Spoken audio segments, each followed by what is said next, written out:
Сізге қайырлы күн, құрметті көрермендер. Сіздермен бірге Бексұлтан. Бүгіннен бастап трейдерствоны қайттан қолға алып сіздерге көрсететін боламын. Осы уақытқа дейін сабақ шығармай кеткен уақыттарым болды. Оның біршама себептері бар. Ол үшін кешірім сұраймын.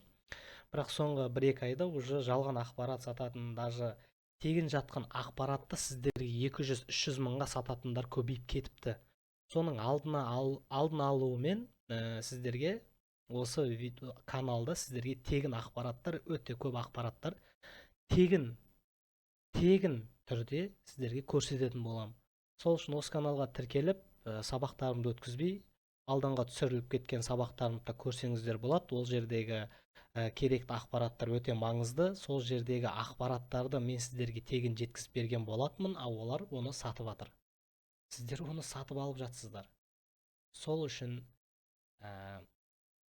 осы каналға тіркеліп алыңыздар. Керекті ақпараттар өте көп болады. Біз өткен сабақтарды еске алсақ қалай қарайсыздар? Уровень сопротивления, уровень поддержка барлығын еске алсақ. Мысалға, уровень сопротивлениені қалай қояды? Алдыңғы сабақтарда айтып өткен болатынмын, қайттан көрсеңіздер болады. Осы жерде мен қысқа нұсқа айтып өтіп кетейін. Свечаның денесінен бастап басы мынау уровень сопротивления болып есептелінеді. Уровень поддержка денесінен бастап аяғы. Бұны қазақша айтқанда қолдау уровені, анау қарсылық уровені. Екі ортада біздің свечалар бүйтіп ойнап жүреді. Осылай. Но бір момент келеді, то что мынаны тесіп шығады, или болмаса мынаны тесіп шығады. Сондай бір моменттер келеді. Сол үшін осы уровендерді қайтып қою керек екенін, қалай дұрысынан қою керек екенін үйреніп аламыз. Локальный уровень. Локальный уровень дегеніміз, это білесіздер ме, баяғыда скакалка ойнайтын еді ғой, секіріп, шурка-мурка деген болатын еді ғой, көмектесіп кетіп жүретін. Сол сияқты. Бұл ортада шурка-мурка. Қараңыздар, графика, басқа свет таңдайын қазір. Графика мына баста жүргенде, бұл локальный уровеніміз не болды? Қолдау уровень болып кетті. Келді, кетті. Енді тесіп шыққаннан кейін қандай болады бұл? Бұл, конечно, уровень сопротивления, қарсылық уровені болып есептелінеді. Келді, кетті, тесіп шықты. Қайттан қандай болды? Қолдау уровені болды.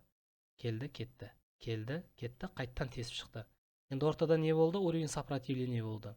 Бағамызды осы жерде ұстап отты. Қазір тесіліп кетті. Так что осы барлық сабақ осы.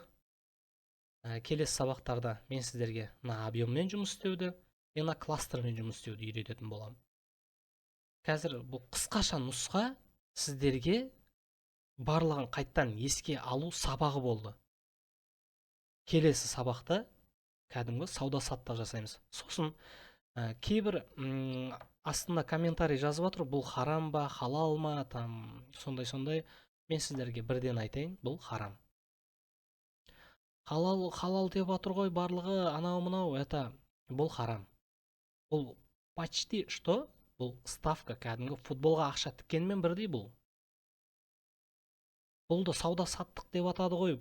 Саудада сіз бір затты аласыз, сіздің қолыңызда тұрады, сіз оған ақшаңызды бересіз. Сіздің қолыңызда зат бар. Ал бұл брокерде бұл харам болып есептелінеді. Халал бұл жерде не? Сіз акция сатып алсаңыз, сіз криптовалюта сатып алсаңыз, сосын баға жоғары үстінде жүргенде өзіңіздің қалаған бағаңызға сата алсаңыз, төмен түскен кезде сіз сатқыңыз келмейді ғой. Оның жоғарылаған күтесіз. Вот міне сол халал. Өйткені сіздің қолыңызда сіздің товарыңыз бар. Сол халал. А харам, это қолыңызда товар жоқ сіздің. Ал сіз бір жерде әшейін ставка ойнап отырсыз. Соны бірінші шешіп алыңыз. Одан кейін барып бұған кірісіңіз. Бұл маған керек па, керек емес па деген сияқты да. Бұл жерде әп-сәтте 1 минут, секундтың ішінде ақшаңызды жоғалтып алуыңыз өте ықтимал. Бұл жерде сіз айтып тұрмын ғой, жаңағыдай ешқандай товар алмайсыз. Сіз әшейін мұның ценалар қайқа кететінін айтып отырсыз, болды. почти что не болғандай көріпкелсіз, сіз балгерсіз болды. Удача андай жол болғыштыққа сенетін сондай болады да, сондай. Бұл так что бұл харам. Соны айта кетейін дедім, өйткені видеолардың астында көбінесе сондай сұрақтар болды. Так что осы айтмай, бұл сіздерге әшейін қайталау сабағы, қысқа нұсқа қайталау сабағы болды. Келесі сабақта мен сіздерге қалай торговляда баға қайқа кететінін қақтан білеміз, мына объемдармен қалай жұмыс істейміз, мына кластермен қалай жұмыс істейміз. Болды, осылардың барлығын келесі сабақта үйрететін боламын. Келесі сабаққа дейін қош сау болыңыздар.